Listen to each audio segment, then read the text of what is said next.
Hello everyone. सो आज हम देखने वाले हैं बायोडाइवर्सिटी एक्ट 2002, जो हमने एक एनवायरनमेंट की एक सीरीज स्टार्ट की थी एक्ट्स एंड पॉलिसीज़ की, जिसमें अभी अभी तक हमने wild life protection act and environment protection act 1986 cover किया था, जो आप वीडियोस में जाके देख सकते हो। या इवन हमने एक अभी प्लेलिस्ट क्रिएट किया है जो एक ही जगह पे आपको सभी एक्ट्स आने वाले जो भी सेशन है या प्रीवियस सेशन है वो आपको यहाँ पे दिखेंगे। तो एज सुन एज पॉसिबल अगर आपसे कोई मिसिंग हुआ है तो वो ज़रूर कंप्लीट कर ले, क्योंकि ये प्रीलिम्स के लिए काफ़ी इंपॉर्टेंट है। हर एक एक्ट पे दो दो तीन तीन क्वेश्चन दिखेंगे आपको। इवन आज के भी बायोडाइवर्सिटी एक्ट पे आपको दो क्वेश्चन दिखेंगे जो हम लास्ट में देखने वाले हैं। तो शुरू करते हैं बायोडाइवर्सिटी एक्ट 2002, जिसका बैकग्राउंड ये है कि 1992 में जो अर्थ समिट हुआ था अंडर द ब्रूकलैंड कमीशन रिपोर्ट, तो इस अर्थ समिट रियो समिट या रियो दी जेनेरियो यहाँ पे जो मीटिंग हुई थी उसमें कुछ आउटकम्स आए थे, जैसे UNFCCC, CBD होगा, UNCCD एंड एजेंडा 21। तो उसमें से एक था CBD, कन्वेंशन ऑन बायोडाइवर्सिटी, जो बायोलॉजिकल डाइवर्सिटी रिलेटेड कंजर्वेशन कैसा होगा, एक्सेस बेनिफिट शेयरिंग कैसे होगे, या अलग अलग ऑब्जेक्टिव जो हम आगे देखेंगे इनको इंडिया में इंप्लीमेंट करने के लिए। जबकि ये CBD के जो टारगेट्स होते हैं वो लीगली बाइंडिंग होते हैं, या वो कंट्री को अपने कंट्री में कुछ ना कुछ एक्ट बनाना पड़ेगा जिससे ये बायोडाइवर्सिटी के टारगेट अचीव हो उस कंट्री में। तो इसीलिए इंडिया ने बायोडाइवर्सिटी एक्ट किया to implement this CBD। 1992 earth summit का जो CBD है, कन्वेंशन ऑन बायोडाइवर्सिटी, उसके टारगेट इंडिया में अचीव करने के लिए। तो इसमें ऑब्जेक्टिव्स क्या है, चाहे CBD हो या बायोडाइवर्सिटी एक्ट जो इंडिया का है, उसमें जो एम्स एंड ऑब्जेक्टिव्स है वो तीन आपको देखने को मिलते हैं, जैसे कंजर्वेशन करना बायोलॉजिकल रिसोर्सेज का, सस्टेनेबल यूज़ करना कि जो शाश्वत तरीके से हम इसका यूज़ करेंगे, and third one is the fair and equitable sharing benefits which arise from the genetic resources. मतलब इन जेनेटिक रिसोर्स से हमें जो भी प्राप्त होगा तो उनको हम सभी में इक्वली शेयर करें, या वहाँ की जो कम्युनिटी है उनके साथ भी अगर जो बेनिफिट्स है उनका ट्रेडिशनल नॉलेज है तो उनके बेनिफिट्स अगर उनसे अगर हमें कुछ एक ट्रेडिशनल नॉलेज मिला है तो उस नॉलेज के बेसिस पे जो भी इकोनॉमिक बेनिफिट होंगे वो फेयर एंड इक्विटेबली सबके साथ शेयर करने चाहिए। ये इंश्योर करेगा दिस एक्ट, बायोडाइवर्सिटी एक्ट। तो याद रखना तीन मेन ऑब्जेक्टिव्स है। कंजर्वेशन एक ऑब्जेक्टिव है बायोलॉजिकल रिसोर्स का, दूसरा है सस्टेनेबल यूज, शाश्वत तरीके से यूज करना है सो दैट एनवायरमेंट को डैमेज ना हो, and fair and equitable sharing of benefits which arise from the genetic resources. वैसे तीन ऑब्जेक्टिव्स है।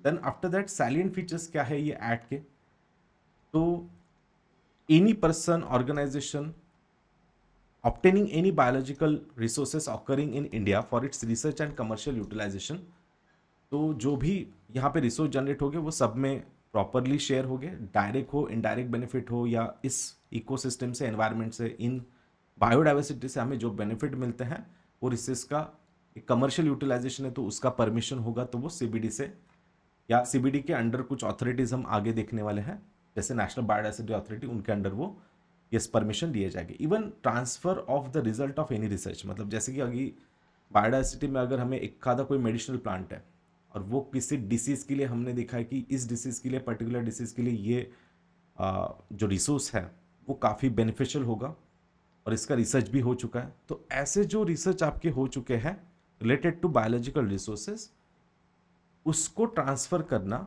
या उसको सबके साथ शेयर करना, that is mention under this act. मतलब इसको आप कंजर्व या रिजर्व करके नहीं रख सकते हो, so that has to be transfer the result of any research relating to any biological resources.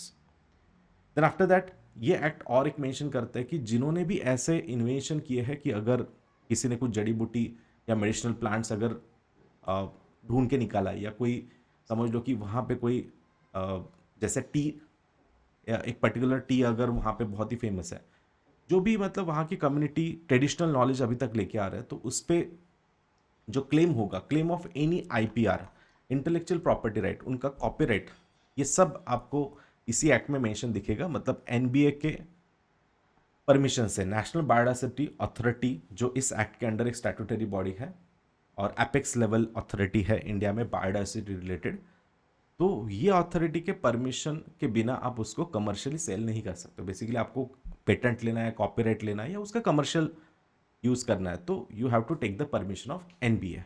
ये NBA के बारे में हम आगे और जानकारी लेंगे।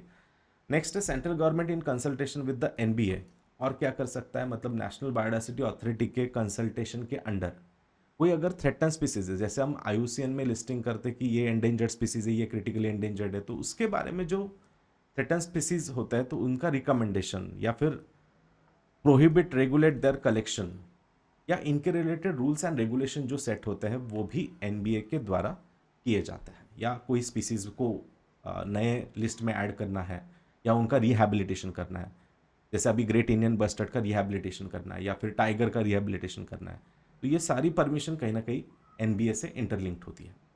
अगर इस एक्ट में जो भी प्रोविजंस है वो अगर कोई वायलेट करता है, जैसे कि इलीगल सेल करना बायोलॉजिकल रिसोर्स का या उसका एक्सप्लॉयटेटिव यूज करना, तो इसमें से इस एक्ट के प्रोविजंस में अगर कुछ भी वायलेट होता है तो पेनल्टीज है क्या? Yes, there is a penalty, जैसे कि इम्प्रिजनमेंट हो सकती है 5 साल तक एंड 10 लाख रुपए तक के फाइन यहाँ पे हो सकता है। इवन अगर कुछ क्राइम्स ऐसे होंगे कि जो एविडेंस के साथ प्रूफ हो चुके हैं, तो एक्ट जो भी यहाँ पे ऑफेंस जो भी होगा तो इस एक्ट के अंडर वो नॉन बेलेबल होगा एंड कॉग्निजेबल होगा, मतलब जिसमें कि विदाउट यहाँ पे विदाउट मैजिस्ट्रेट के परमिशन के बिना, मतलब मैजिस्ट्रेट के सामने अगर आप देखोगे offence under this act, police officer can arrest without an arrest warrant, मतलब अरेस्ट वारंट के बिना भी उसको अरेस्ट कर सकते हैं। Those offences which are serious in nature, जैसे कि है ना मर्डर रेप इस प्रकार के होते हैं, वो भी कॉग्निजेबल कहे जाते हैं, नॉन बेलेबल होता है। And a police officer can investigate without magistrate permission, this is the point. तो जिसमें यस मैजिस्ट्रेट के परमिशन के बिना भी हो, मतलब एक सीवियर क्राइम माना जाएगा अगर इस एक्ट के प्रोविजंस को अगर आप वायलेट करते हो, तो 5 साल तक सजा एंड 10 लाख रुपए तक के fine, non bailable and cognizable. So इसके रिगार्डिंग, मतलब इस एक्ट में अगर कुछ प्रोविजंस को वायलेट होता है तो इसके रिगार्डिंग अपील कहाँ हो सकती है, तो ग्रीवियंसेस कहाँ हो सकते हैं? तो any grievance related to the determination of benefit sharing in order of the, मतलब जैसे कि बेनिफिट शेयरिंग प्रॉपर नहीं हो रहा है या आपको बायोडायवर्सिटी रिसोर्स को अगर कहीं पे वायलेट किया जा रहा है या उस रिसोर्सेस को अफेक्ट हो रहा है, या जो अभी हमने देखा कि इक्विटेबल शेयरिंग होना चाहिए, अगर वो प्रॉपरली नहीं हो रहा है, so you can appeal to the NGT also, national green tribunal, जो कि एनवायरमेंटल केसेस को यहाँ पे हैंडल करते हैं। और other than this biodiversity act, NGT में कौन से एक्ट वायलेट होते हैं तो आप जा सकते हो। वैसे तो NGT का हम सेशन अलग से कंडक्ट करेंगे, बट तभी भी देख लेना कि वाटर एक्ट है, वाटर सेस एक्ट है, फॉरेस्ट एक्ट है, air pollution control of pollution act है, एनवायरमेंट प्रोटेक्शन एक्ट जो लास्ट टाइम हमने देखा था, and public liability insurance act. तो इतने सारे एक्ट अगर वायलेट होते हैं तो you can challenge to the NGT, appeal to the NGT। जिसकी हम अभी बात कर रहे थे कि बायोडायवर्सिटी एक्ट के अंडर कोई स्टैट्यूटरी बॉडीज है, तो yes there are 3 tier structure. National level पे होगा, सेंट्रल लेवल पे होगा नेशनल बायोडायवर्सिटी अथॉरिटी, जिसका हेडक्वार्टर है चेन्नई में। इसका ऑफिशियल्स वगैरह एज सच कोई PM CM ऐसा कुछ नहीं होता है, वो ऑफिशियल्स होते हैं जो एनवायरमेंटलिस्ट वगैरह होते हैं, तो वो इसके पार्ट हो गया। अब इसके डिटेल में जाने की जरूरत नहीं है कि कौन इसके चेयरमैन होंगे एक्सेट्रा, क्योंकि वो ऑफिशियल्स होते हैं, एक्सपर्ट्स ऑफ एनवायरमेंट होते हैं। तो first of all central level पे है national biodiversity authority, state level पे आएगा state biodiversity authority, and district level पे होता है बायोडायवर्सिटी मैनेजमेंट कमेटी। अब इनका काम यही होगा कि जो जैसे मैंने बताया कि copyright, patent, then after that equitable sharing हो रहा है कि नहीं हो रहा है वो इंश्योर करो, बायोलॉजिकल रिसोर्स को कितना यूज़ करना है, कहाँ पे उस रिसोर्स को यूज़ करने की कितनी परमिशन देनी है, etcetera.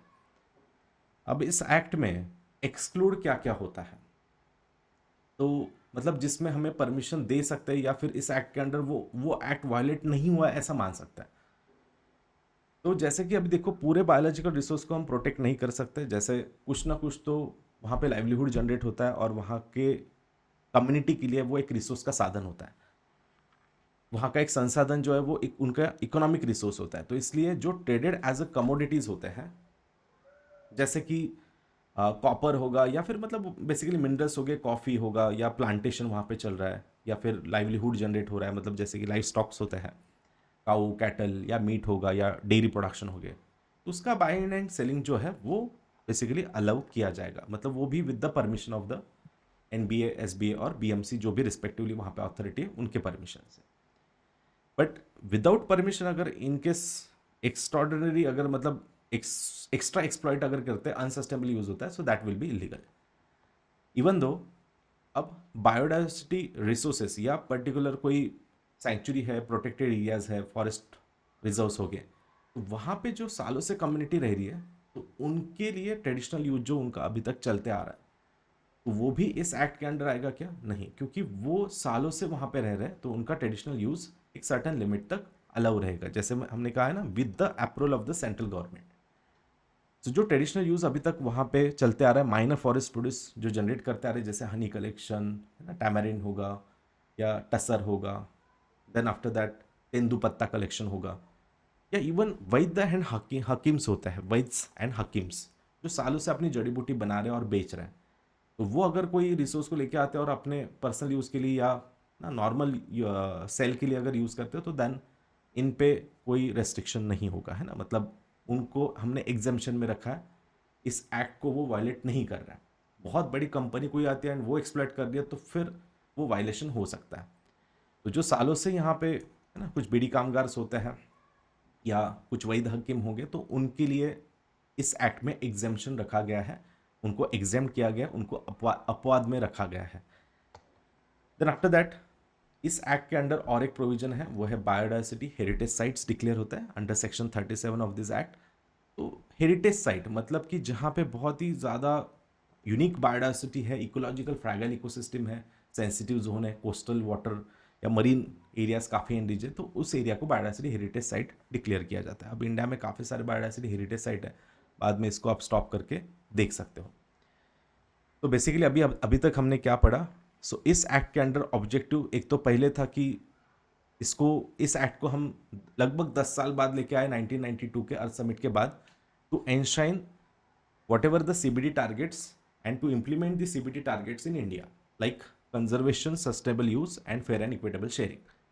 Then after that 3 layer structure हमने देखा, NBA, SBA and BMC. Whatever जो रिसोर्सेज का डॉक्यूमेंटेशन होगा, कोई स्पीसीज को अगर थ्रेट होते जा रहा है, थ्रेटन की लिस्ट होगी, तो उसमें जो सपोर्ट का काम है वो डेफिनेटली इसी एक्ट के अंडर नेशनल बायोडाइवर्सिटी अथॉरिटी वगैरह कर सकते हैं।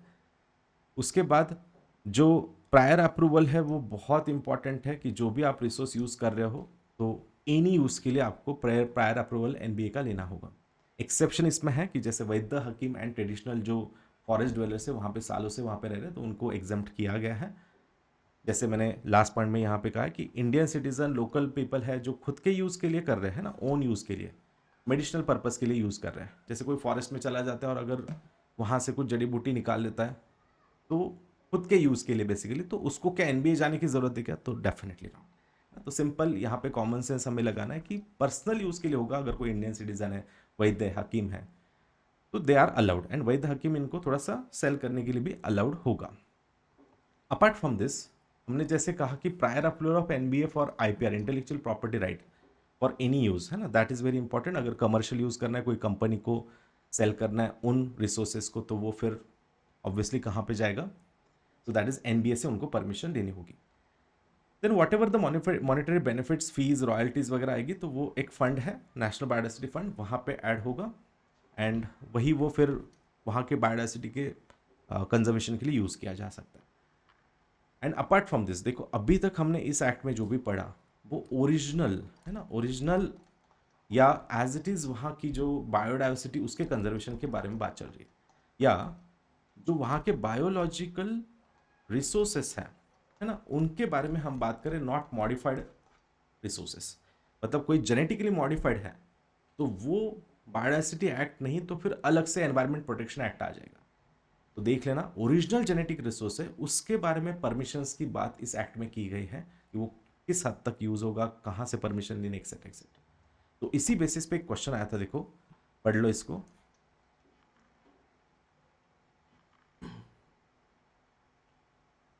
तो देख लेना, पहले रीड केयरफुली फर्स्ट एवरीवन। तो देखो, NBA checks biopiracy, and please side में कहीं आंसर लिख के रखो, कि इतना हमने पढ़ा है तो सबको आंसर आना ही चाहिए, तो कहीं ना साइड में लिख के रखो और देखो आपका सही आ रहा है या गलत है। तो NBA checks biopiracy, yes. Protects the indigenous traditional genetic resources, yes definitely, क्योंकि वही उसकी बात करें, ओरिजिनल जेनेटिक रिसोर्स है उनको प्रोटेक्ट करे, उनको प्रोटेक्शन दे। इवन हमने पेनल्टीज देखी, अगर ऐसा कोई करता है कि इसको एक्सप्लॉइट करता है या फिर इलीगली यूज़ करता है, तो 5 साल तक सज़ा एंड 10 लाख तक के फाइन हमने देखे, तो बिल्कुल सही है। Application of intellectual property rights, yes बिल्कुल है। Genetic resource, biological resource cannot be made without the NBA permission, बिल्कुल सही है, राइट, ये भी करेक्ट है क्योंकि ओरिजिनल जेनेटिक रिसोर्स की बात चल रही है। बट द सेकंड स्टेटमेंट देखो, NBA directly monitors and supervise the scientific research on genetic modified crop. अब मॉडिफिकेशन का हमने पूरे एक्ट में कहीं पे भी डिस्कस किया क्या? डेफिनेटली नॉट, है ना। जीएम क्रॉप जिसको हम कहते हैं, जेनेटिकली मॉडिफाइड क्रॉप, है ना, ये कंप्लीटली वहाँ के ओरिजिनल नहीं है, वो नया कुछ बना के हमने इंट्रोड्यूस किया एनवायरमेंट में। सो दैट्स वाई उसका एक्ट बदल जाता है। वहाँ पे जीएम क्रॉप के परमिशन के रिलेटेड अगर कोई एक्ट होगा तो 1986 का एनवायरमेंट प्रोटेक्शन एक्ट है, जिसके अंडर एक स्टैट्यूटरी बॉडी आती है, जेनेटिक इंजीनियरिंग अप्राइजल कमेटी, जो परमिशन देगी कि कोई जीएम क्रॉप इंडिया में लेके आना है, मतलब सेल करना है, मैन्युफैक्चर करना है, उसका एक्सपोर्ट करना है, इंपोर्ट करना है, जो भी उसके रिलेटेड है। जैसे कि सबसे पहला आप जानते हो कि बीटी कॉटन 2002 में अलाउ किया गया था for sale and manufacture etcetera. तो वो जेनेटिकली मॉडिफाइड नई कॉटन की वैरायटी हमने लैब्स में डेवलप करी और फिर उसको लेके आ गए। तो जो लैब में डेवलप हो रहा है कहीं भी दूसरी, मतलब मेन बायोडाइवर्सिटी में नहीं, तो लैब्स में डेवलप होकर अगर आप उसको एनवायरमेंट में इंट्रोड्यूस कर रहे हो, so that is not under the biodiversity act. ये मॉडिफाइड हुआ है तो फिर एक्ट बदल जाएगा, एनवायरमेंट प्रोटेक्शन एक्ट हुआ या genetic engineering appraisal committee, not national biodiversity authority, right. तो इसलिए सेकंड स्टेटमेंट कहीं पे भी इस एक्ट में मेंशन नहीं है मॉडिफिकेशन के बारे में। If you eliminate option number second, option is 1 and 3। तो इस प्रकार का एक पीवाईक्यू था देखना, तो ऐसे क्वेश्चन पूछे जाते हैं यहाँ पे। तो I hope everyone understood this entire biodiversity act, जिसको प्लीज़ अच्छे से रिवाइज करना क्योंकि इस पे क्वेश्चन आ सकते हैं कि ओरिजिनल क्या है, इनके ऑब्जेक्टिव्स मेंस में कहीं ना कहीं पूछे जा सकते हैं, conservation, sustainable use, fair and equitable share. Then after that इनका 3 लेयर स्ट्रक्चर, मतलब स्टैट्यूटरी बॉडीज कौन सी है इसके under, national biodiversity authority, state biodiversity and biodiversity management committee. इसके बाद पेनाल्टीज वगैरह इस एक्ट में मेंशन है क्या, या बायोडाइवर्सिटी हेरिटेज साइट किसके अंडर मेंशन की जाती है, जैसे wild life sanctuary and national park, वो किसके अंडर डिक्लेयर होता है, that is wild life protection act के under 1972। But biodiversity heritage site जो है, this is mention under the biodiversity act 2002। ठीक है, आई होप एवरीवन अंडरस्टूड। तो इसी प्रकार से अभी हमारा ये देखो स्पेशल क्लासेस आप ज्वाइन कर सकते हो अनअकैडमी ऐप पे, जहाँ पे मैं काफ़ी डिटेल में last 6 month current affairs of environment, geography, DM and agriculture cover कर रहा हूँ। तो जिसको ज़रूर ज्वाइन करें। तो आज शाम को भी 9 बजे सेशन होगा, तो आप फॉलो करके रखना सो दैट आपको यहाँ पे फ्री क्लासेस देखने को मिलेगी। And even if anyone want to take the subscription, so now we have the 50% of 6 month free extension भी अभी चल रहा है, सिर्फ आज के लिए लिमिटेड है। You can use the code Sumit Ke Love to get this subscription. And अभी हमारी जो न्यू बैचेस जो चल रही है, वैसे तो जो कल से ही स्टार्ट हो रही है, that is world geography through maps first. Second है कि डिजास्टर मैनेजमेंट, जो आंसर राइटिंग के लिए काफ़ी बेनिफिशियल होगा आपके लिए। एंड जिनको मतलब थोड़ा स्कॉलरशिप की ज़रूरत है, तो they can definitely attend this free live scholarship test, जिसमें स्कॉलरशिप पूल ऑफ लगभग 40 करोड़ का है, जिसमें दिसंबर 17 को आपकी सुबह 11 बजे ये टेस्ट होगी। तो इसको ज़रूर अटेंड करो, जिसमें काफ़ी अच्छा आपको मतलब जो स्कॉलरशिप है वो यहाँ पे मिलेगा। तो टॉप 50% जो लर्नर्स हैं उनको भी काफ़ी यहाँ पे जो सब्सक्रिप्शन में बेनिफिट्स मिल सकते हैं, तो देख लेना उसको। Even you can take the optional subscription also. So thank you all of you. So see you in the next session. तो नेक्स्ट सेशन होगा उसमें हम NGT एक्ट को कवर करेंगे, तो बस वो प्लेलिस्ट में बनाए रहे और देख लेना। अगर इसमें से आपका कोई अगर इनकेस मिस हुआ है तो ये पूरी प्लेलिस्ट हमेशा चेक करते रहो, काफ़ी इंपॉर्टेंट ये सेशंस होगी। ठीक है, thank you all of you.